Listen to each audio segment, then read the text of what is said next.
అలా ఎంతసేపు అని టైప్ చేస్తావు? రిపీటెడ్ కంపెనీ నేమ్స్ కావచ్చు, బ్యాంక్ నేమ్స్ కావచ్చు, ఎవ్రీథింగ్ ఆటోమేటిక్ గా వస్తాయి. అదెలా? చూడు, ఇక్కడ నేను ఎస్బిఐ అని టైప్ చేసి ఎంటర్ కొట్టాను, ఆటోమేటిక్ గా స్టేట్ బ్యాంక్ ఆఫ్ ఇండియా అని వచ్చేసింది.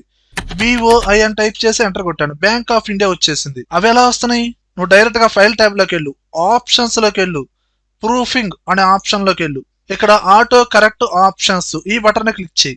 రీప్లేస్ విత్ ఏది టైప్ చేస్తే ఏం రావాలన్నది టైప్ చేయి. ఇక్కడ యూబి అని ఇచ్చాను, యూనియన్ బ్యాంక్ యాడ్ చేశాను. అలా డిఫరెంట్ షార్ట్ కట్స్ నువ్వు యాడ్ చేసుకో. ఓకే చేశాను. ఇప్పుడు కొత్తగా యూబి అని ఇచ్చాను కదా, యూనియన్ బ్యాంక్ అని వచ్చేసింది. డిలీట్ చేయాలంటే ఆ పర్టికులర్ టెక్స్ట్ అని సెలెక్షన్ చేసి డిలీట్, ఓకే అంటే డిలీట్ అయిపోతుంది. అలానే ఎంఎస్ వర్డ్ లో కూడా చేయొచ్చా? చేయొచ్చు. చూడు ఒక్క నిమిషం. ఇప్పుడు జనరల్ గా ఎంఎస్ వర్డ్ లో లెటర్స్ టైప్ చేసేటప్పుడు రిపీటెడ్ అడ్రస్లు ఉంటాయి. వాటిని ఒకే ఒక్క షార్ట్ కట్ తో ఆ అడ్రస్ మొత్తాన్ని స్టోర్ చేయొచ్చా?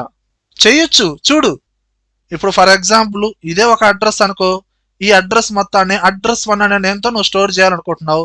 సెలక్షన్ చేయి, ఫైల్ ట్యాబ్ లోకి వెళ్ళు, options, proofing same option, auto correct options. ఇక్కడ డైరెక్ట్ గా అడ్రస్ మొత్తం యాడ్ అయిందో లేదా?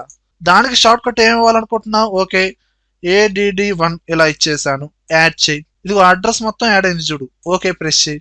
ఓకే, ఇప్పుడు కొత్తగా ఒక లెటర్ అనేది టైప్ చేయాలనుకుంటున్నావు, డైరెక్ట్ షార్ట్ కట్ ఏమి ఇచ్చావు?